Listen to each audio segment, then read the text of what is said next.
दोस्तों, मां एजाज़ बंगी ऐं पाण हिन वक़्तु ईरान जी सदर मसूद पुज़ुशकियान जे इस्लामाबाद आमद जे हवाले सां ऐं ईरान में अमन जे हवाले सां कुझु ख़्यालनि जी ॾे वठि कंदासीं।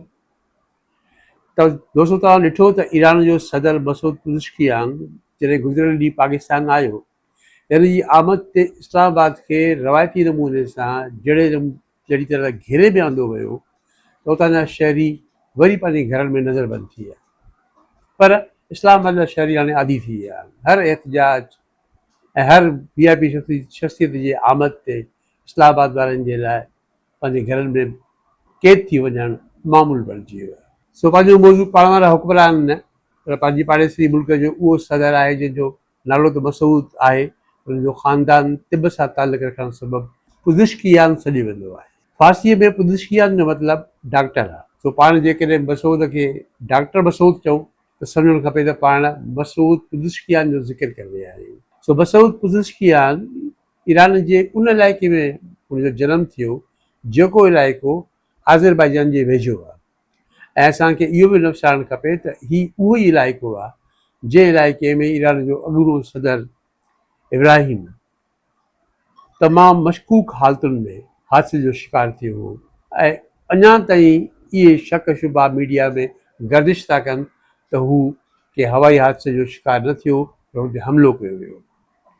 पर असांखे इहो बि न विसारणु खपे त ईरान जो सुप्रीम अॻुवान अमेरिका जे हमले में शहीद थी वियो आहे ऐं अञा ताईं उनजी तफ़सील न थी सघी आहे।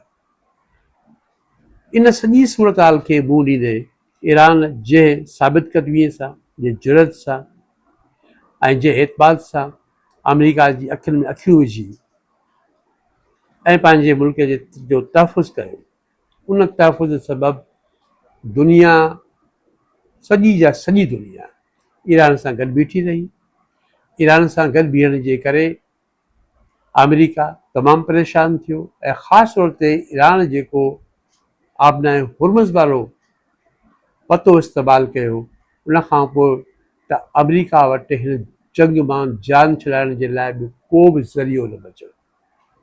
बहरहाल, मसूद पुज़ुशकियान या डॉक्टर मसूद त पाकिस्तान इन लाइ आयो त पाकिस्तान जो शुक्रियो अदा करे सघे त हुन अमन में अहम किरदारु अदा कयो आहे।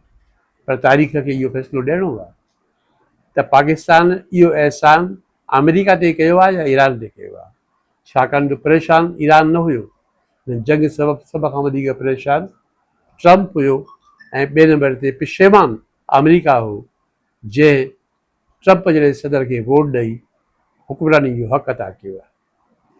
सो बहरहाल दोस्तों, हिन वक़्तु सभ खां बहितर ॻाल्हि इहा आहे त ईरान में अमुन आयो आहे ऐं रुॻो अमुन न आयो आहे, पर अमुन सां गॾु हिकिड़ी ख़ुशहाली बि आई आहे ऐं ख़ुशहाली सां गॾु उहा आज़ादी बि आई आहे जेका आज़ादी ईरान जे अवाम पाण पंहिंजे पुरअमन जदोजहद सां हासिलु कई आहे।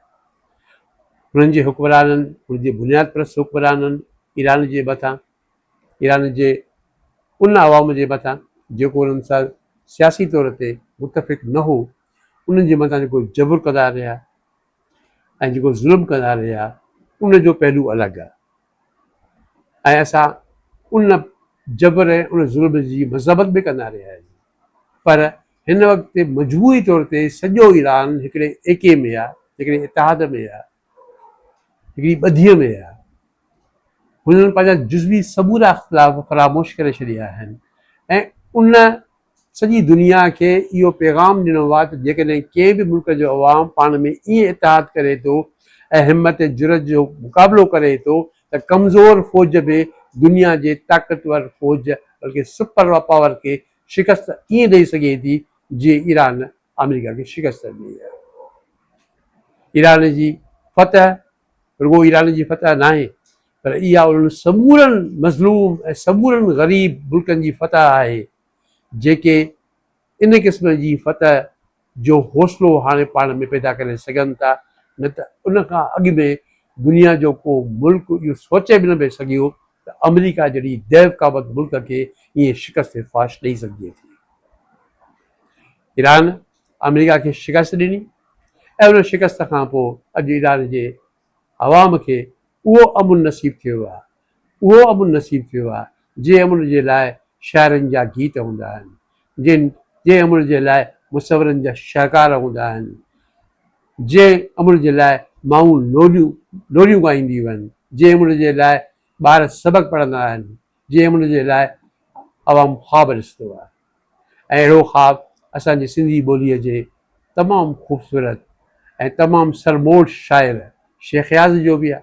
ऐं उन पंहिंजे ख़्वाब खे सिंधी ॿोलीअ जो पहिराण पाराईंदे चयो हो, अमुन ईंदो वरी, अमुन ईंदो वरी, शहर ॿ कंदा, ज़िंदगी मुरकंदी, माउ जे महक में अमुन जी ताज़गी, ॿार जे टहक में अमुन जी आरसी, ख़्वाब हर को ॾिसे तन हक़ीक़त ॾिठी, मौत सां दाव में जिन रखी ज़िंदगी, नेठि जीते विया हार तंजी न थी। ईरानी अवाम जी जीत हक़ जी जीत आहे, सच जी जीत आहे, रोशनी जी जीत आहे। ऐं अमेरिका जी शिकस्त ज़ुल्म जी शिकस्त आहे, दरंदगी जी शिकस्त आहे, फस्ताईअ जी शिकस्त आहे ऐं उन तारीख़ी जी शिकस्त आहे जंहिं तारीख़ीअ लाइ हमेशह सोचियो वियो त इनखे शिकस्त मिलणु खपे।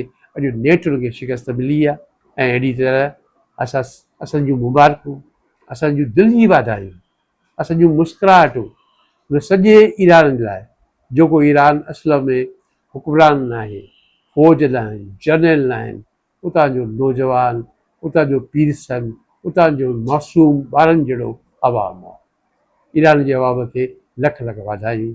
उनखे अमुन उन महीने में रास अचे जेको महीनो उन्हनि जे लाइ मुक़दस रहियो आहे। दोस्तो, महिरबानी।